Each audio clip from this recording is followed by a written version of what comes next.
On the morning of December 26, 1776, George Washington launched one of the boldest attacks of the American Revolution. The order, men. After crossing the icy Delaware River the night before. The exhausted Continental Army marched through heavy snow toward Trenton, New Jersey. The soldiers were cold, tired, and poorly supplied, but Washington knew they had one advantage: surprise. Before dawn, American troops approached Trenton from several directions, quietly surrounding the Hessian garrison stationed inside the town.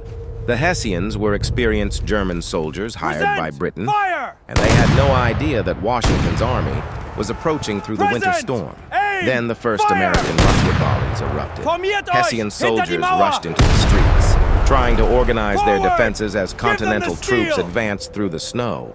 American artillery opened fire, filling Trenton with smoke and thunder.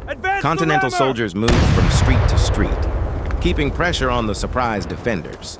Hessian commander Colonel Johann Rall attempted to rally his men and organize a counterattack, but the American assault was coming from several directions, making it difficult for the Hessians to establish a strong defensive line. Washington remained behind the forward troops, directing the attack and keeping his army organized. As the fighting continued, Hessian resistance began to collapse. Their soldiers struggled to regroup, while American troops surrounded their positions. After hours of fighting, the Hessian forces were forced to surrender. The Americans captured hundreds of prisoners along with muskets, ammunition, cannons, and valuable military supplies.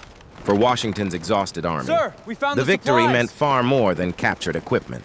Only weeks earlier, the Continental Army had been retreating across New Jersey, with many believing the revolution was close to collapse. Now Washington had delivered a major victory.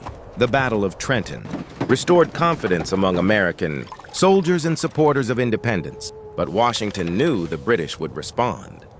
The victory at Trenton was only the beginning. His army would soon face another major test at Princeton.